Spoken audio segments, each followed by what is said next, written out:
Hey, everybody. This is Rockin' Robin, former WWF Women's World Champion, and you're listening to InYourHeadOnline.com. All right, we're back, and we are joined by former WWF Women's Champion Rockin' Robin. Welcome to In Your Head. Hey, thank you. Hey, guys. Thanks for calling me. Thanks for having me on. Oh, it's a pleasure having you here. Yeah. Every day, absolutely. Let everybody know that you're going to be at the Capital Legends Fan Fest August 11th through the 13th in Rockville, Maryland. And for more information, please visit CapitalLegends.com. Mm-hmm. Yeah, it ought to be a real fun weekend. In fact, there are quite a few people there I haven't seen in many, many years. So I'm really looking forward to it. And I hear that it brings out a pretty good number of fans, so it ought to be a good thing. Have you ever done any of these before? No, I haven't. In fact, I've been away for I would say more than 15 years. Mm-hmm. Away from wrestling, not away, in prison or anything. Right. But, it's been a long, long time. And it's, every now and then it's still fun when someone finds out, you were, you used to be in the WWF or you were a wrestler of any kind, because there's always someone in someone's family, a grandma, or grandpa, or kids, or somebody who's just nuts over it. And, may remember you from time to time. And but yeah, going to something like this I haven't done. Like I said, there'll be several people there that I haven't seen in so many years. In fact, my ex-sister-in-law, I think, is going to be their baby doll. Oh, yeah. So, yeah, we'll catch up a little bit. So that'll be fun. Yeah. So everybody doesn't know, your brother's Sam Houston. Yes. Right. Yes. How's he doing? He's doing. Yeah, he's Sam. He's probably a guy with one of the biggest hearts I've ever known. He's a real good guy. I don't think he hasn't, same as me. It really just hasn't been wrestling around the business too much lately. Mm-hmm. Yeah, you still watch wrestling? Every now and then when I can. I just actually I stay pretty. Yeah, just every now and then I might catch a little bit of it. I mostly hear about it from other people, from friends. Right. Well, did you see this, or did you see that? And I say, no, go ahead, fill me in. Did you see what the girls are doing? I said, no. I think the last time I saw, as far as anything that had to do with girls or women on the show, I think was when Moolah and Mae got back in the ring. And, yeah, and it was one of those things that it's like watching, and I probably shouldn't even say this, but it's like watching that train wreck. It's just you have got to see that. Right. Definitely. And I have nothing but the utmost respect for both of them. I've known them all my life, and I think Moolah especially is one of the smartest women in the business and out of the business. It's just it makes me smile when I think about it. Yeah. So. Did you enjoy wrestling with her? I only did one time. In all the time I wrestled, I worked with her just once, and that was enough. That was enough. It was a nice show. We had a good show. I just remember one part of it, really, with just having her in a leg lock and thinking, no, Jesus, don't let me break her leg. Just don't let me break her leg. And then, in turn, don't let her break my leg. Right. She's a tough woman. So. Yeah. It was only one time. Oh, okay. Yeah. And at the Fan Fest, you're going to have the original WWF Women's title? Yeah. Uh-huh. Yeah, I don't know how that happened. I guess, whenever I left, they kind of had phased the women out at that point, and they never asked for it back. I never offered it back, and I figured, if you retire with the belt, you ought to have something to show for it. So yeah. I've had it all this time, and luckily, it was one of those things. I was up until about 9 months ago. I lived in New Orleans, and I had a nice home there for the last 10 years or so. And of course, with the recent, flood and all, that my whole area went completely underwater. But I grabbed a few things, and one of the things, it was that belt, which, is something that could never be replaced. Mm-hmm. I grabbed that. I grabbed my dog and some of her food, and that was about it. A few other things, but, that was about it. Yeah. So, so I'll be bringing that. How did you leave the WWF? Were you fired or did you quit? No, we were just, at the time, I think we were just told that they wouldn't be using the girls wouldn't be going around on the next tour or two. We had already really gone around the country for about 2 years, and other countries. So we just got the news. In fact, I think it was Vince had come and said, well, your contract will be up in June, and we're not going to be working the girls for a while. So it was really just uneventful. Mm-hmm. And I think a lot of it too had to do with there were just at that time not a lot of girls to go around. Yeah. And it seemed like it was really kind of changing, and then especially, 5 or 6 years later, when the girls came out, and the girls really came out. Unfortunately, I never had enough T or A to do that, do that job. But anyway. Was there ever any pressure to get any kind of enhancement surgery or anything like that? No. And it was I was kind of before that time, I think. Yeah.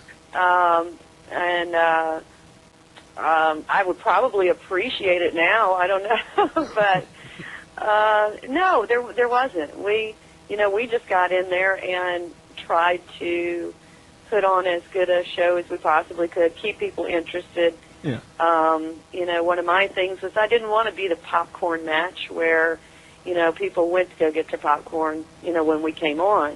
Mm-hmm. And, I think we did that a good bit. If that would have been something you would have had to do to, get a spot in WWE, WWF, would you have considered it? At that time, I don't know. I don't think so. Yeah.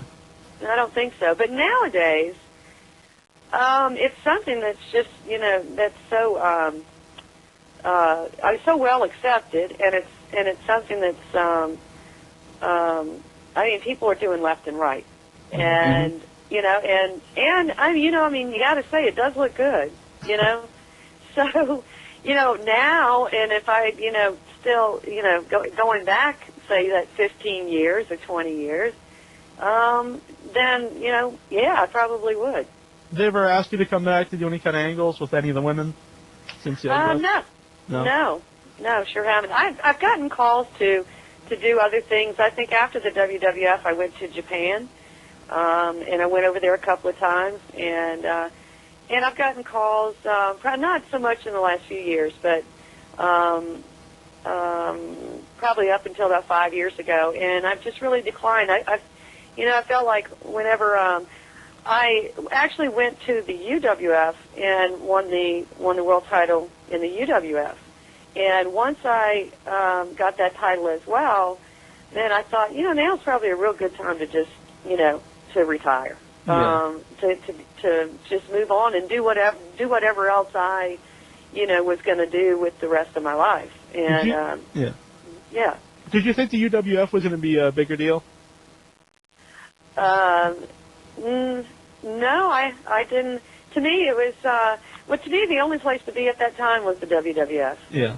And to me, if you weren't in the WWF, it was a total struggle for everyone. And I didn't see myself really, anywhere but there. But I think that once that was over, and again, went to the UWF and won the title, and I think I had just really decided at the time that there were other things that I wanted to now, get into. Get a bad paying job and do something, do something else. What did you think of Herb Abrams? He was running UWF, right? Yeah. And I seemed to be okay with me. I think I met him once or twice. Yeah. There wasn't a whole lot of talk, a lot of discussion. He was probably trying, like everyone else, just put on a good show. You think they tried to go to a pay-per-view too fast? May have, yeah. May have. You brought up a couple times about going on with your life. What did you do after wrestling? I did various things. I can start with now and probably go backwards because my memory is better that way. Okay. But now I'm actually a real estate appraiser, and I also buy real estate. And so I'm stay extremely busy and have a good time doing it. And there's a lot going on here in Louisiana, as you can probably imagine. Yeah, definitely. Yeah, and then prior to that, I've had a couple of businesses of my own, and I was into actually gold and rare coins and just all kind of neat stuff. Yeah, maybe you can start sponsoring our show. What's that? Maybe you can start sponsoring In Your Head. Oh yeah. I may not be quite there yet. Yeah. Oh, man. We need the money from somewhere. Okay. I'll talk to some friends. All right. Look this up. Anybody ever give you a hard time when they find out you were a wrestler? Oh yeah. Yeah, they do. They're first of all just real surprised because what's funny is that people still have the old idea of a woman wrestler that you're going to be 6 foot tall and 350 pounds or 300 pounds, whatever, Right. But they still have this old perception. And anyway, I'm still kind of small. I mean, I'm 5'7" and probably just about the same size I was when I was working. And yeah, it's they just truly expect somebody, I think, Right. bigger or I don't know. Yeah, they expect somebody with like 1-inch biceps. You think of a wrestler. Right. Well, that's about me. Yeah. Do you have a question from the board, Inchman? The Flea, he asks, how did you like working with Sherri Martel? Oh, man, I'm glad you asked that. Sherri was, I have to say, my favorite, the greatest, as far as in heels go. Not in heels, as a heel. Right. She was. I'll never forget working with her and just some of the matches that we had. I mean, I think she's one of the greatest ever that there was, and there was nothing she wouldn't do, nothing she wouldn't try, and God bless her. I think we did. I heard from some of the guys sometimes. We probably put on some of the best shows or some of the best girls matches they'd ever seen. And I think because we both would, when you don't hold back and you can tend to, throw a couple of potatoes and Right. Start shooting and it becomes real serious real quick, So, Did the women have to be really tough back then to get like respect from the guys, since there wasn't really a lot of women wrestlers? Well, I don't know if it was so much that trying to get the respect from the guys as it was trying to get the respect from each other. Mm-hmm. And I think one of, and I've been asked that a lot, is what, among other things, one of the reasons I think even looking back that I retired was one of the biggest problems with the women, especially, was you had so few chances, first of all, to really shine. Yeah. So when you got an opportunity, you wanted to get in there and you wanted to do everything you could possibly do and to get noticed. Well, the problem I think with a lot of the women, I know a lot that I worked with at the time. I say not a lot, a few that I worked with at the time, thought that by going in there and just beating the ever-loving crap out of of the opponent, out of the other girl, was there going to be their best opportunity. And it's just, many, many times I tried to explain that, you've got to have the good and the bad and the ugly, and you've got to, have the give and the take, and whatever story you can lay out within 5 minutes, that's what you need to try to do. Because the whole idea is you want people to want you to come back. Nobody really cares who wins, Right. that one time. And that was just a real hard point to get across, I think, to some of the girls at that time. But again, I think they were really pushed also to, hey, this is my one shot. Let me see, how much blood I can get. Yeah. So it was like a lot of... So it was really serious. A lot of times and the girls will also tell you this, and guys will tell you this too. Guys will actually say, I'd rather wrestle one of the guys rather than any of those girls. Right. Because they thought we were pretty mean, Yeah. There was a lot of competition among the women, you think? Well, I think there wasn't enough. I think there wasn't enough. I don't think that there were enough girls who got the opportunity to. There was not a big enough pool, of girls back then. Some may disagree with me, but as far as being able to, I know when I was in the WWF that I went around with one person for a solid year, as opposed right. to maybe 2 or 3 or 4. You just didn't have that pool of people that you could bounce off of like you do with the men. Mm-hmm. But it's not, and I'm not complaining. That's just how it is. Yeah.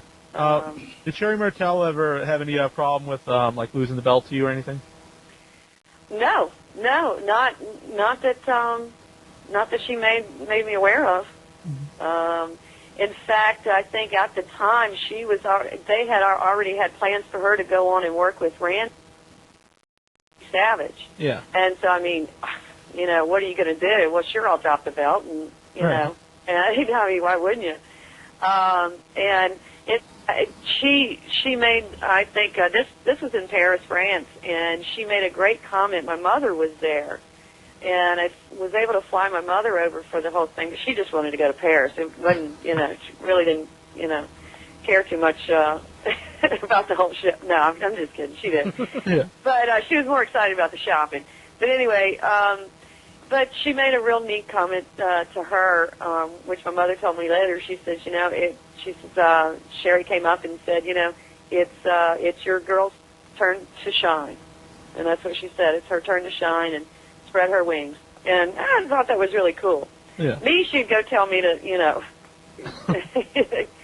kind of screw off or, get out of my face. But I thought that was very nice. Were you happy to win the belt in Paris, or would you have preferred to win it in the United States? It really didn't matter. That was a great place to be. There was the crowd. We were in front of, I think, 40,000 people or something like that, some kind of number, and that made it real exciting. And then I think it was a delay thing where they showed it a couple of months later on, later in the States. Mm-hmm. So even after I won the title, Sherri actually went around with the belt for another 2 months until it was shown over here. Did you see her inducted into the Hall of Fame this year? I'm sad to say no. I missed it. I knew. I don't know where I was that night, but I knew that she was getting inducted, and I couldn't be happier for her. Mm-hmm. You got another question from the board, Inchman? I appear. He asked, what was it like singing at Wrestlemania 5? Oh, no. Oh, you had to ask that. He also wants to know if you could do a number for us. I don't think. Hold on, let me stop the bleeding. Hold on. Oh, God. You know what? Come to think of it, I think that's what ended my wrestling career right there. That was it was awful. And I'll try to explain it without giving excuses. There really is no excuse for it. But I think actually a couple of the sound guys that night got fired over that. But we had a situation where when the music was recorded, it was recorded on a tape recorder, and when it was transferred over to this system in Trump Plaza, it was put on this big reel or what have you. So when the music even came on, and that's a whole other issue, but when the music came on, it came on like an octave too low, an octave lower than what it was supposed to. But also, when they were ready to start the show, the music came on, from what I understand, all over the world. Whoever was watching could hear it, but it wasn't playing in the arena. And so someone finally stuck their head out and said, well, that's it. There's no music. And so that's why everybody's just standing there. And me especially, that's why I'm not singing. So then finally the music came on, and like I said, it was much lower than what it was supposed to be, and I just, at that point, freaked out, as freaking, and just opened my mouth, and whatever came out, came out. So. Whose idea was it for you to sing at WrestleMania? Oh, Jake. It was Jake's idea. He's the one that called me, and he's the one I blame to this day. There's another question on the message board by Rick Rude's Mustache. He wants to know, did Jake Roberts help you get your foot into the WWF?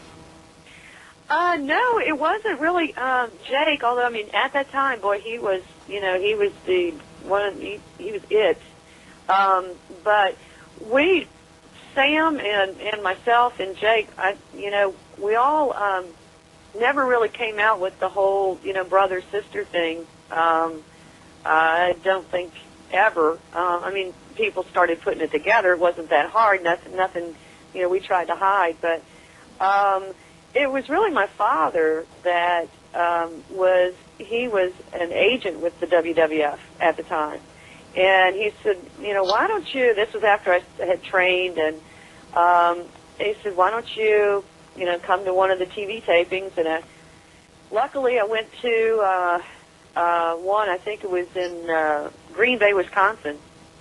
And so I went to a taping, and of course any wrestler knows, always bring your gear. You never know. And, of course, that night they needed a dark match. And I just, I said, I've got, Sherri was there. And I said, I've got gear. I'd love to jump in there. And I don't remember anything. It was a complete blur. But we went on the dark match probably for 3 minutes. But it seemed like, 3 hours. Right. And that was how it started, and then I got word from Vince's office that they were going to send me some airline tickets and a schedule, and so I was thrilled. Did your family push you to be a wrestler? Not at all. In fact, we had to get my dad up off the floor when I told him I wanted to get into it. Before I went into wrestling, funny enough, and this goes back on the singing and all that. I was more of a theater person. I wanted to do Broadway and all this. And I never ever at that time. I mean, if someone would have said, "Oh, you'll do it," I would have, I would have said, "There's just no way. There's just no way. I'm not interested. I don't want to have anything to do with it." And one Saturday morning, and I said this in another interview last week, that one Saturday morning I happened to be, flipping some channels, and this cartoon was on. And so, and the cartoon was of wrestling. It was of some of the wrestling characters. Hulk Hogan, and I don't know, Jake might have been on there. And I said, you know what, now, and it made me pay attention. I said, this is big. And that really was. It was just about to explode at that time. And I said, if they were doing cartoons and making dolls and this and that, theater didn't look so good. The life of a starving theater actor or what have you. Did you ever get a doll? No, they were. We call them action figures. Action figures? Okay. Right. That's the term. Yeah, guys don't play with dolls. They play with okay, it's action figures. Yeah. Well, that's good. I had heard them talk about it at one time, but it's something that just never came about. No, no action figures. Oh, all right. No. You guys have action figures? No. Oh man, we got to get to work on that. Okay. We got T-shirts. Okay. I even wear my own T-shirts. That's the other guys give me a little hard time for. Gilbert Mouther, he wants to know who gave you the name Rockin' Robin. I think it was my father. Did you use that name before you came to the WWF? Yeah. Uh-huh. You have a question there, Barb? When God said, "Let there be light," I appeared. One of our fans wants to know, is there a lot of ribbing that goes on with women wrestlers, or is that strictly a male thing? No, it does. It goes on. It's all throughout. And it's the guys would do a lot of ribbing to the girls, and we didn't do much to the guys, though, I got to say, because their ribs were probably a lot more serious than than what we wanted to get into. I like one night. I remember someone sent me, and I wasn't one of the girls, but someone sent something like 25 large pizzas to my hotel room, and I had to pay for them. And then a few people, came down the hallway, said, "Oh, I heard you got pizza," and so that's harmless. It just costs a little bit of money. Right. And the pizza was good. Yeah. It wasn't too bad. They should have sent the beer, but they just sent the pizza. But it was always interesting. It was always a lot of fun. Did the guys treat the women with respect? Most of them did. Yeah. Yes, most of them did. Recently, Sable was one of the things she was suing over was she said that the guys were drilling like peepholes into the locker room. Did anything like that ever happen when you were there that you know of? Nothing I know of. No. How about vice versa? You ever drill any holes in? No, not that I'll admit. No. No, I'll stick to that answer. No. Technico 81. He wants to know: have you ever been approached by the Shimmer promotion, Dave Prazak? It's strictly a women's promotion. No. Have not. How about Glow? I mean, Glow. I love comedy. You're right. Yeah, in theater. Glow. I would have fit right in. Glow. I tell you what, they always scared me to death. I don't know if you ever remember seeing the mat. I mean, just the mat alone with the lumps in the mat and the rope loose. How those girls did not break all their bones, I'll never know. Yeah. I'll never know.